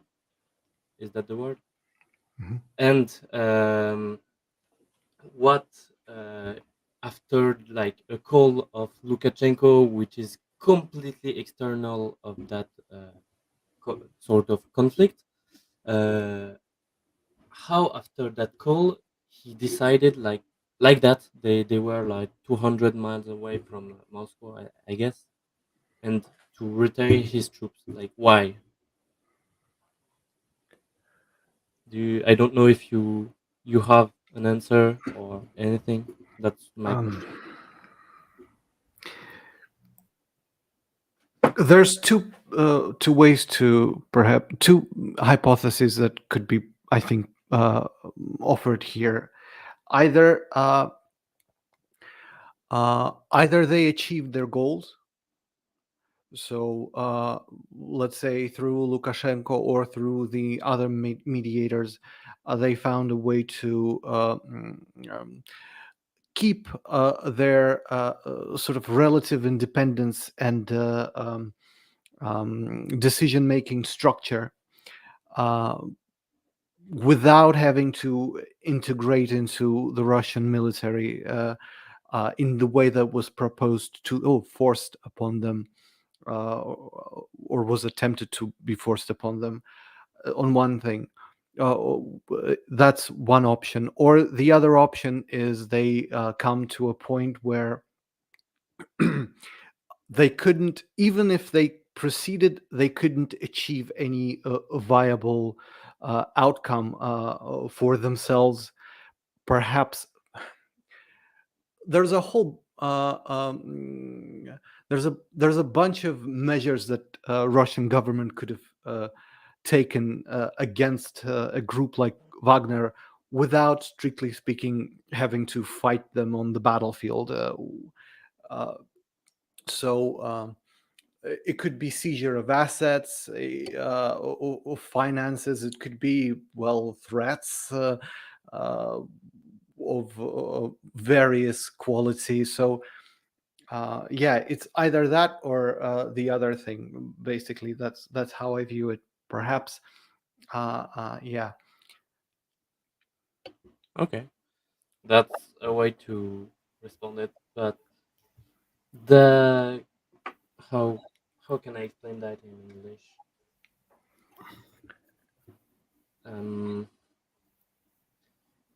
As a French guy, you know, the information like on TV and everything, they covered the actuality in surface, like not in deep and everything. So for the people like me who covered the war from the beginning and before that, the the information is really not clear. So I question myself and ask me, because as you know, Prigozhin is like a mercenary. Was there like money or anything like that to motivate him? I don't know. Well, taking away 4 billion rubles, there's a sounds like a pretty significant motivation in terms of finances. Perhaps that had an effect, let's say, or a whole plethora of factors of a similar kind. What for 4 billion rubles? Can I? The money that I think you spoke about, actually mentioned, the ones that they found in Wagner headquarters. Was it in St. Petersburg during the search? They did not find it in the headquarters, but in a truck parked right next to the headquarters. In a truck, in a close enough, Gazelle. I guess. Yeah. So, or you're suggesting that those money didn't necessarily. No, it was him. Definitely, it was his. Yeah, It was his. Well, so, just so you folks understand, he claimed he has, well, that's real number because there were 25,000 people counted taking place in this event, 25 at least. Every person makes 200,000 rubles. So for 5 billion rubles is just 1 month of pay. So that car did not even have, it has like 3 weeks worth of pay. So I think to him, it's like pocket change, perhaps. yeah, that's a fair point. Perhaps there were more money than that. Yeah, I just want to add, I mentioned in one of the videos that the annual cost is about $2 billion for this organization. So 4 billion. I believe that. I believe that. So that's just pretty much like, crumbles there. Yeah. War in Ukraine, if I can ask to you, you already said before that like the real effect of what is happening now and happened yesterday, it's that if the reaction of Russian MOD, it's like to dismantle Wagner and like absorb the people that want to join, it will be like beneficial for Ukrainian. Yeah, that's correct statement. So I'm still. So the analogy would be on Ukrainian side. Ukraine gets, Leopard 2 tanks that potentially, or Challenger 2, that could potentially be very powerful on the front line, and Bradley vehicles. but they turned into BMP-1 and T-64 tanks, and they just burn perfectly. They use, the usefulness of them diminished to basically, you're just getting a very expensive T-64 and BMP-2, basically.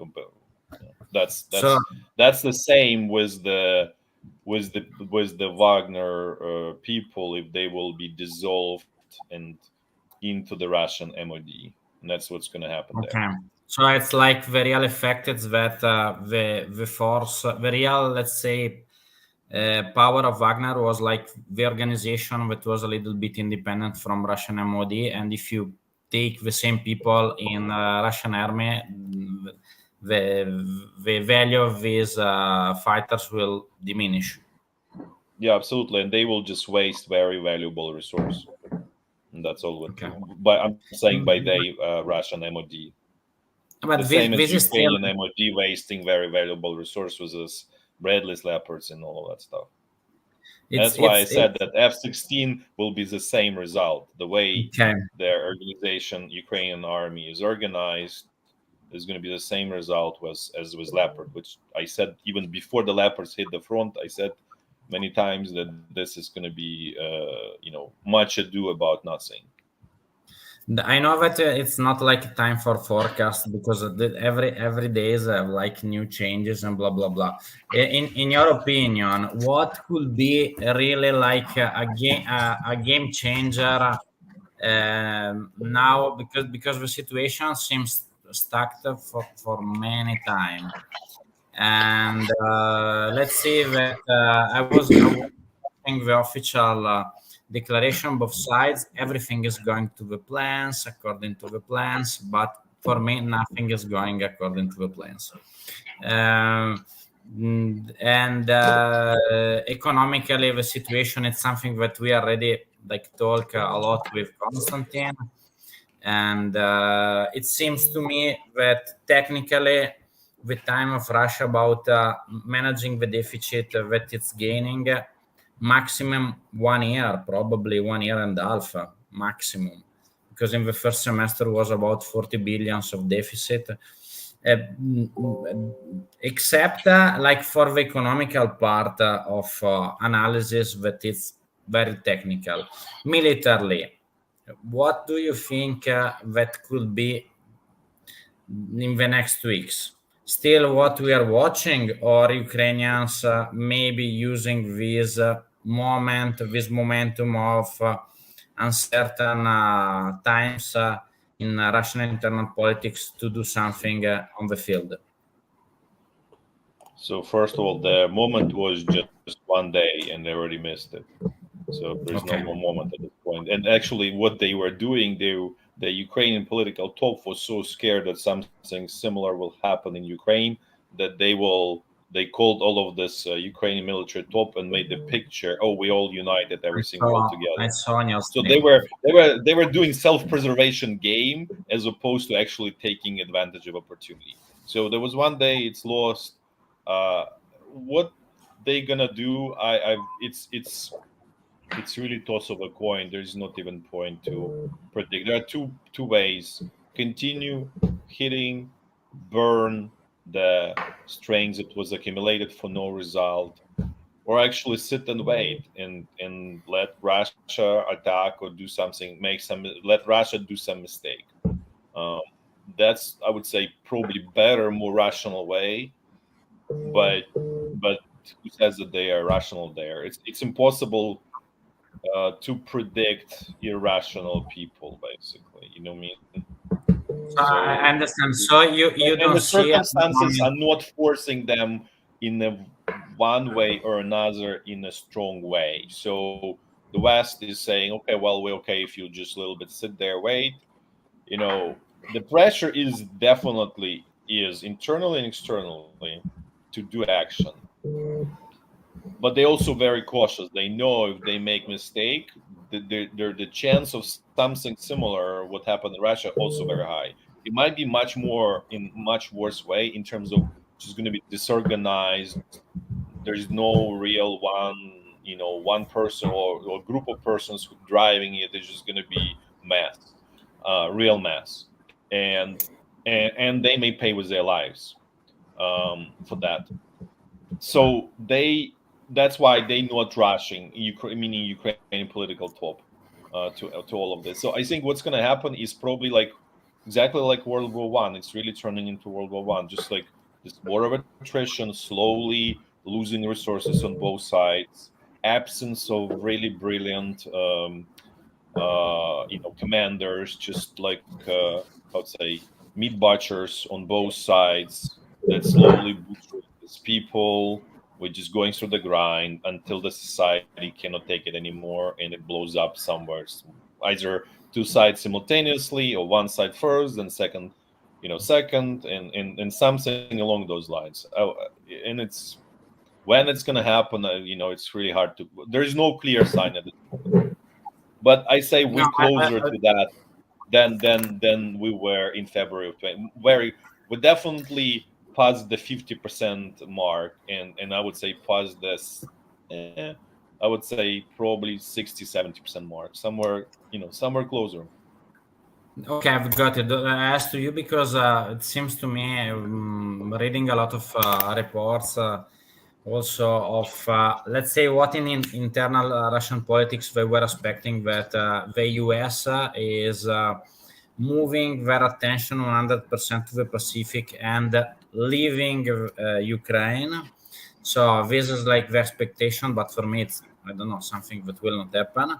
But the main thing that it was interesting for me in the last days was like the visits of Modi, the Indian Prime Minister, to Washington, and such a kind of let's say something that is moving on the balance of the power between the states, because maybe we don't have let's say the real situation of what is happening in the relationship between like the big superpowers.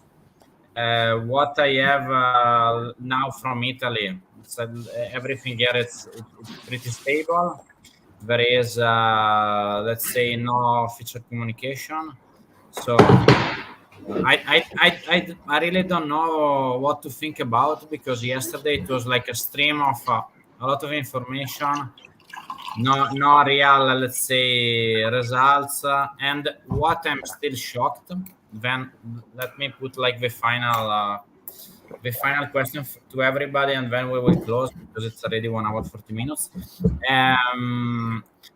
I'm still surprised of like the exit strategy that appears of Prigozhin after yesterday, because for me it was when the day started, there was not an exit like to return him back. You said that the coup was failed, or the attempting, let's say, action to go to Moscow for war in Ukraine, because we already discussed before. As we know, like let's say the Soviet history, old Russia history, modern Russia history. In a case of this one of the two, let's say, pretending person to be the top is going to disappear physically or politically. So I still don't get the point of what Prigozhin did yesterday during, let's say, 200 kilometers from Moscow. War in Ukraine. Yeah, I don't want to. I honestly don't like it. Just let's just let the dust settle. Let's only for this answer. Try to speculate only for this one. Okay, you want me to speculate? Sure. Yes. My speculation would be, as I said before, he was put in a corner on the personal, organizational level, not just him, but organizationally, and he probably felt that the power is getting so weak that I would say belief of the Russian president in the MOD capabilities are sort of shaken, and that he will manage to achieve something. This is definitely sort of desperation move and emotional move. That's what I want to say. I don't think, and that's why once he saw that the resolve of the Russian president is still there, he's fully behind MOD, no desire to change or anything. He just, and then he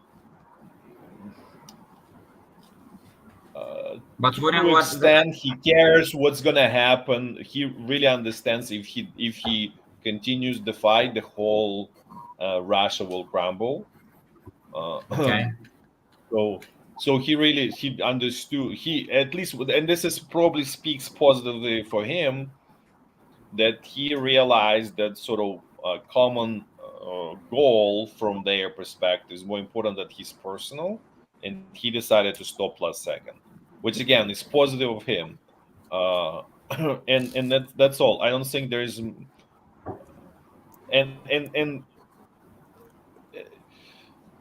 in terms of he will disappear, probably he will disappear. And there's another totally speculative way of like, okay, maybe he just wanted to jump out, bail out from all of this, from this war, just sort of disappear from the radar screens.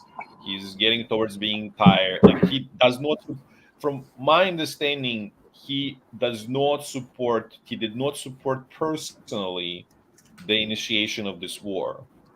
And so he's seeing this like, okay, all it is we cannot win here. We're just being turned into, it's a meat grinder. Like, why to be here? I just want to get out of this situation. It's not mine. I don't believe in it. You know Let's what? say This is way to get out of it. Maybe this is just let's say that speculation. This is yes, your speculation, like only to synthesize, it's like that Prigozhin found an exit strategy, like to the war that he fought that Russian army cannot win on the field, but it's still for me very difficult to believe that he managed something that was like a coup with for sure agreement with GRU or secret services or Russian army, because you don't arrive 200 kilometers from Moscow without an agreement with the army. Because let's say I'm not a military, only a little bit, only with little experience.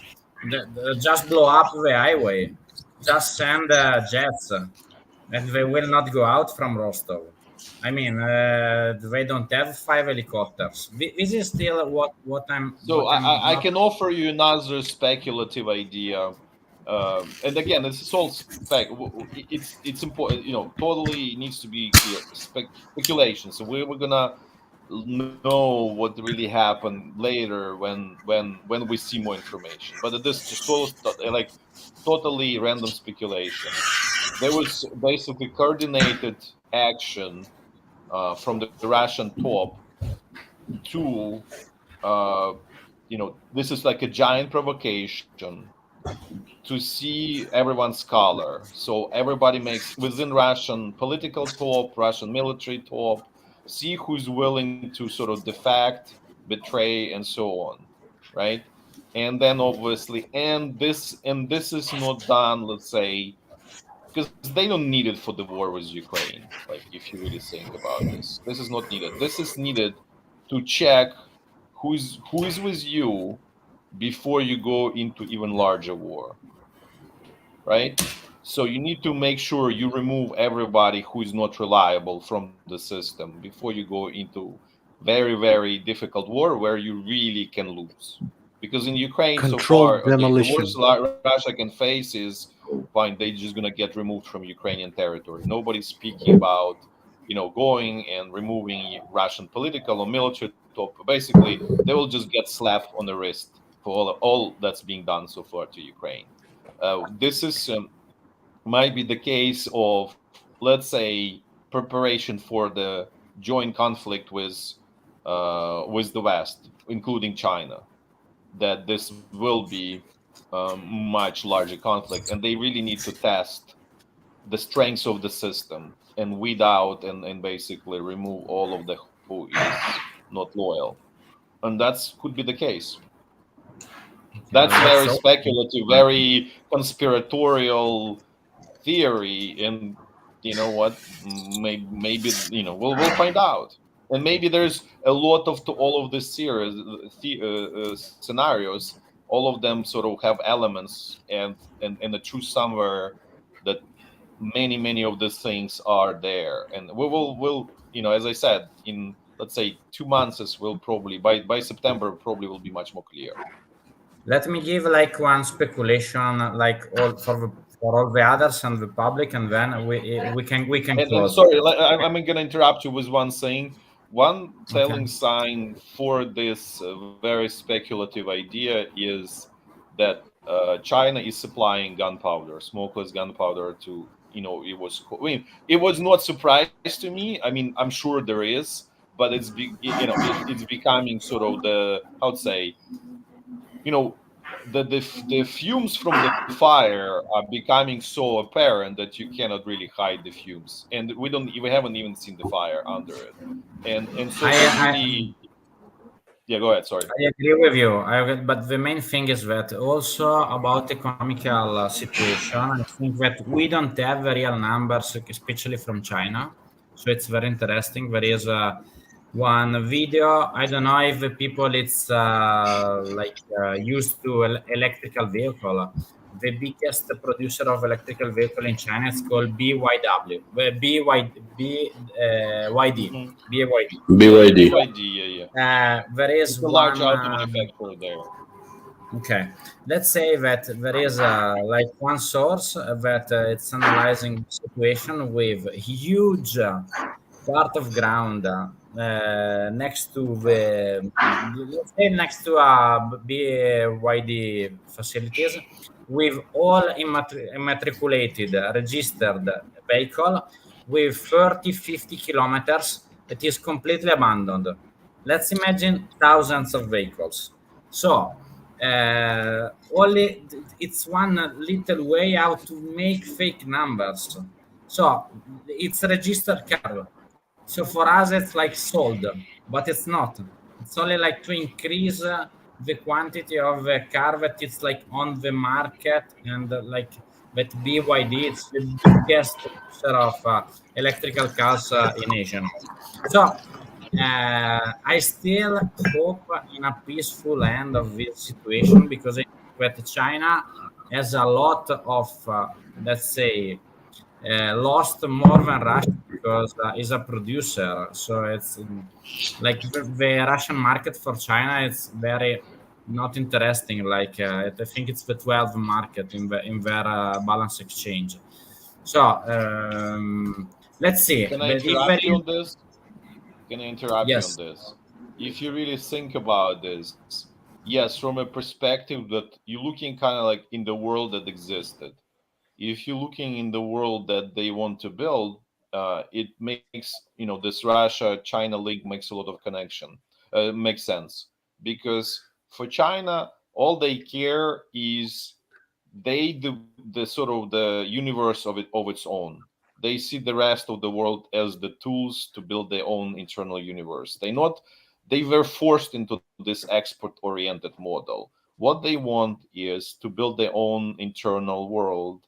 And for that, Russian resources are perfect. If you make Russia kind of like resource supplier to China, and China will supply Russia with products that Russia cannot have, that's a perfect sort of, it's almost like another planet on its own, and they don't need the West in many ways.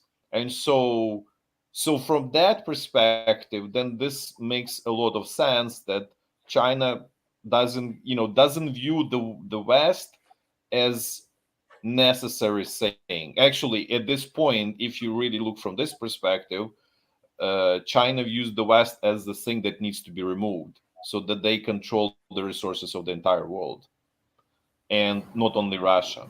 So that's why there is this, U.S. trying to talk to, we're gonna come and talk to you, and China doesn't want to even talk, because they already in their own paradigm of we the universe and you are the barbarians, because they view U.S. as barbarians and Europe as barbarians, half-developed people. I know. Like China is also like describe themselves. If you translate the word, it's like the center of the world.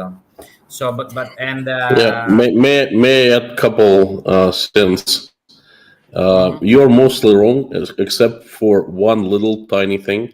70% of revenues China gets is from the Western countries. It sells products to the Western countries. If West and mostly the United States out of the picture, China will fall apart in 1 month because China will have no money. The workers will not get paid. The production will stop. The unemployment will soar. And this is what China's deathly is afraid of. I mean, it cannot self-isolate. It relies on the West. So that's why where I actually agree with you is this point that they trying to figure out how to turn into self sort of this universe, its own universe. And so far they don't know how to do. They tried this internal, as I said in my videos, this internal consumer bubble, and it doesn't work. And so they stuck, don't know what to do. And that's really what's probably the only true thing that preventing us from, World War III. That they don't know how to make it work. That's what they want to do, but they don't know how to make it work. And that's really what this is the real sort of prevention mechanism from this world turning into World War III. Otherwise, we would have long time ago. And also, okay. if I can, colleagues, may I ask a question? The last one, and that's going to be basically my answer to your question about what's the end game. And first of all, war in Ukraine. Everything is black and white to me because I act from a point of view of jurisprudence. What Wagner did, what Prigozhin did personally 2 days ago, he stood up against the Russian state, and he was immediately called up by FSB. FSB opened a criminal investigation. He broke the law. It's in jurisprudence. There is no grays of shade. There's black or there's white. He did break the law. Article 279 of Russian Criminal Code, mutiny. He declared a mutiny against the president, against the Russian state, and against all the Russian government bodies. Okay, so to me, that's pretty black and white. But that's just my explanation. Sure. Can I respond to you? The difference between us is the following. So let's take a pirate. You see pirate as a criminal. I see pirate as entrepreneur. And that's all the difference. If he kills people, that does a lot of bad things. Yes, that does immoral entrepreneur. Immoral entrepreneur that has no moral bounds. And if you look from that perspective, that's the best description of Prigozhin. I totally disagree. I think pirate is a criminal. So, he kills people. He blood. He sheds blood. I'm not saying that he's doing moral things. Yes, he's doing wrong things, right? I'm not endorse. That's what I'm trying to tell you, that you're taking emotional position and then you fail to see the other side of the coin. The coin is not just black. That's where we're going to this primitivizing this whole perspective where you see it as just black and white and you don't see this gray there. But yes, I do agree. Okay. The person law is something imposed by the strongest pirate. Sorry for interrupting you. But like law is something imposed by the strongest pirate. Basically, totally wrong. The law is something that the society agrees on. There's a constitution accepted by the society, by the people of Russia. What pirate? What strongest pirate? The constitution is written for and by people of Russia. Some centralized authority that had control over Russia had written that constitution, had written law initially, and imposed that law through the monopoly of force, basically on the territory of Russia. Sorry, please continue. So you see even how, that's what I'm trying to tell you, how his ideas are so, how to say, important and meaningful that it even polarizes us here. I never seen this before during the sort of this meetings that people would be really, how to say, marginally angry and really polarized, like how we are right now. And then I'm that's not again angry. I'm speaking sorry. to the strengths. No, not angry. That's fine. Neither am I. Look, I'm not. It's just how strong. intensity of the feelings on both sides is there. It's basically it managed to create, the plus and minus charge on both sides, and that's why I'm saying that what he was doing really had huge potential. It was probably wasted, in my opinion, right now. But look, like a little bit more towards your, thinking about the pirates. Read about the pirates. They were sort of sanctioned by the English queens, kings, whatever. So they were not just like random criminals. That was actually sanctioned by society to do the criminal things. It was not officially declaring, yeah, we're sanctioning you to kill the people, but it was sort of, how to say, implicit silent agreement. Look, read about the history of the piracy and who really was sort of, how to say, incentivizing it or making it possible and all of that stuff. And this is very similar situation in Russia. Russia probably never had anything like this. So this is very, how to say, new and sort of, I'll call it mind-boggling for Russia. But for the rest of the world, it's a normal thing, and it's a normal thing for the human nature. My friend, in a way, I read think about lectures this. to. May I clarify something? Are you there? Yeah. I'm listening. I'm Okay. listening to you. I'm listening to you. I sometimes read lectures to both Russians and Americans on history, so I doubt I need to read some history about piracy. No, but what you get that's what I'm saying. You're getting personal. You see it as a personal situation. I'm not going to go into this argument anymore. I don't think there's war no in Ukraine. escalation. If I can put me in between, I think that war in Ukraine was explaining the difference between corsairs and pirates. Like that, pirates were, let's say, criminals, and corsairs were like criminals under the law. So yeah, with a patent. Yeah, let's say that was like they were called cappers. Yes. But let's say, just to finish, because it's already 2 hours. I don't want to take more time. May I help to finish up? I wanted to ask you a question, all of you. What is the biggest question unanswered for you, for all three of you, from this situation with Wagner uprising or mutiny or whatever? Most important, biggest unanswered question. Isla? I'm thinking, sorry. No, I'm Konstantin. For me, it's still if I was Prigozhin, let's say, and I organized all of this, for sure I was not stopping myself 200 kilometers before Moscow. So this is still, I don't know, if I started all this mess and I arrived just next to the goal and I was not stopped, I don't know, it's still a mystery for me. I see your point. Yes, you're pretty close. Yeah. If I may, so I in some sense, I sort of agree with one of the points that war in Ukraine brought up. So I guess this is not a question, not necessarily an answer, a direct answer to your question, but there's like two ways to look at Prigozhin's circus. I'm sorry, this is like the most appropriate word for it, in my opinion, and it actually the word that showed up on Telegram quite often in relation to the event. So there's two ways to look at it. Either take it at face value completely. This was a coup attempt. It either failed or they came to some kind of negotiated settlement as a result of these events, let's say. Or how should I put it?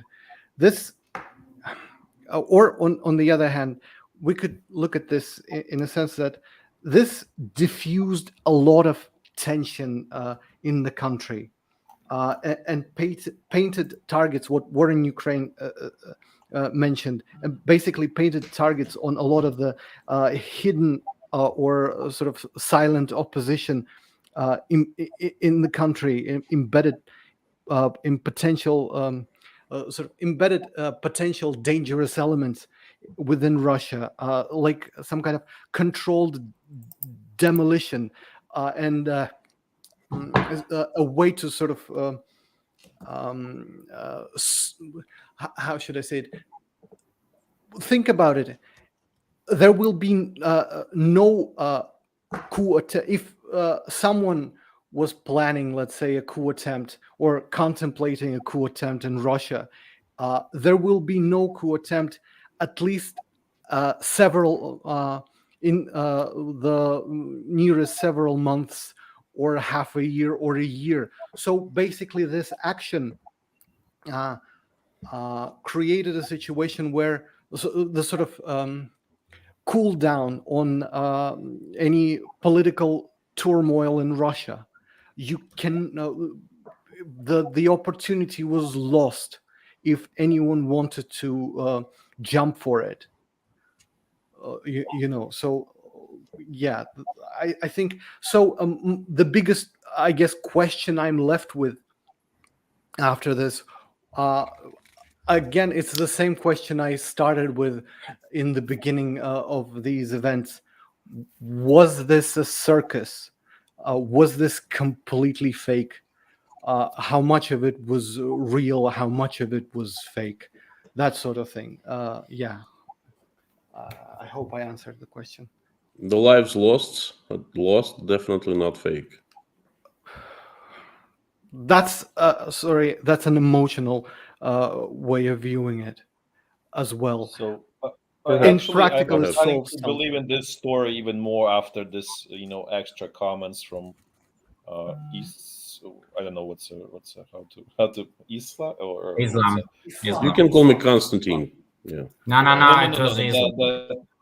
Islam. Islam. Islam. Yes. Okay. Anyways, like sorry, the religion. sorry, I have a hard time with figuring out. I apologize, but no. But what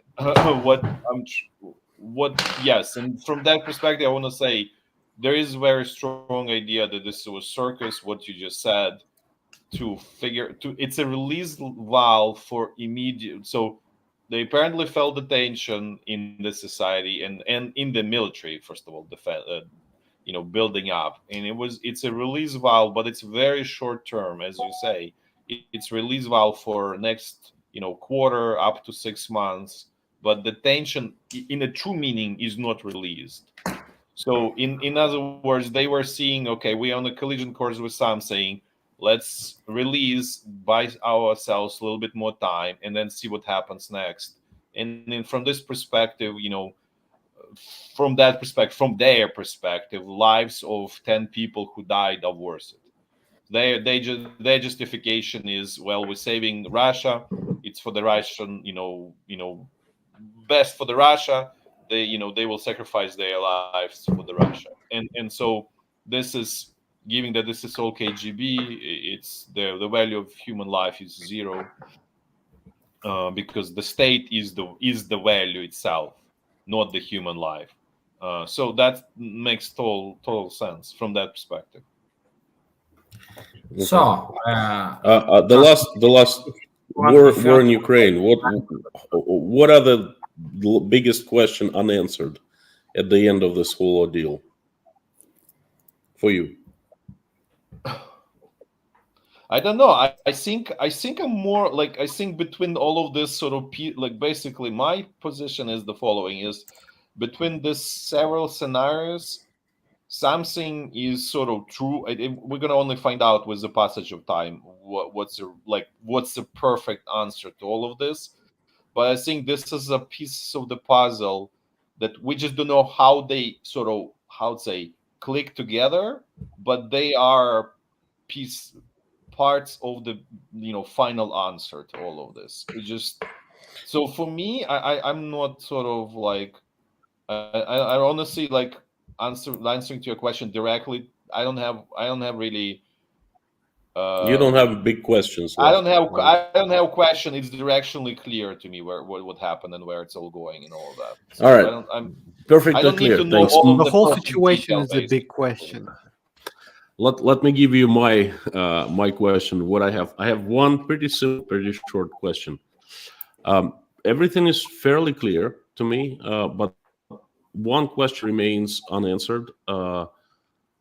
What carrot or stick was offered to Prigozhin yesterday afternoon or yesterday evening that he abandoned his plans being so close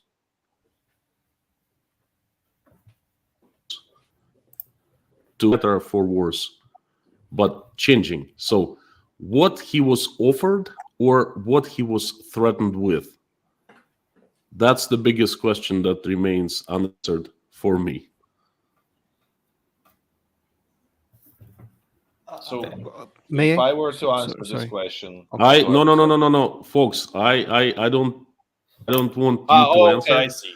You That's just wanna leave for it me. disregard. I was asking questions. What is the biggest question? I'm not looking for answer. You cannot provide me answer. No one can at this point.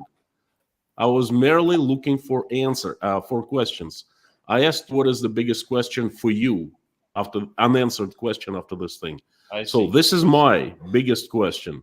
Okay, and just to add a couple, please note my words because this is probably not the last time I'm participating in this kind of discussion at your channel. Note my words. I think this is not the release valve, but this is the beginning of chaos. It's a beginning of civil war, that is, or civil wars that are coming. This is not, so to speak, the release of the situation, but this is a build-up. This is building the foundation for future chaos, future fighting, and so forth. But then I don't want to discuss it. Look, mark my words on that. We'll get to that later.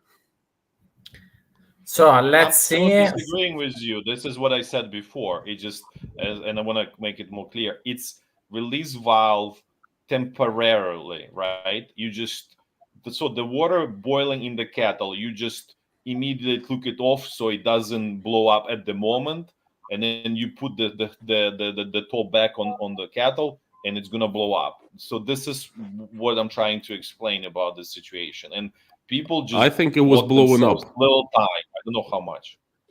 I think it was uncontrollable blowing up. It was not a valve placed on purpose, but it was.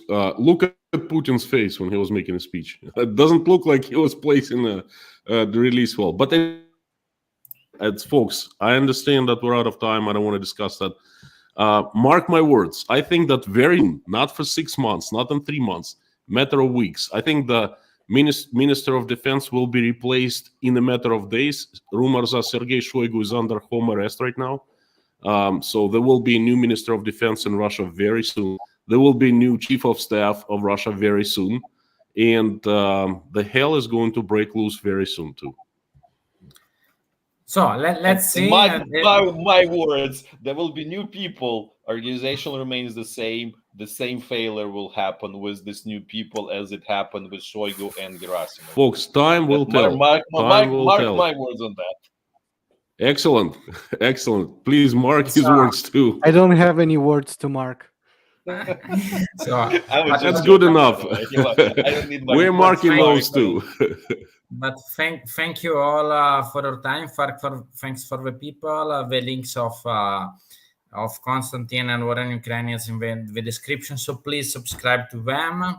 I will have like some pretty news, I think, in the next 2-3 weeks about the organization of a geopolitical international school, because it could be in a bigger place, because we get a little bit of let's say national government interest. So I will update you soon. Thank War in Ukraine, Islam, Konstantin, also Eric in the thanks that was before. And if you have any questions for our speakers, just put it on the comments and I will put it in the next streams. So thank you all for your time. Thank you and for your attention. see you soon. Wait.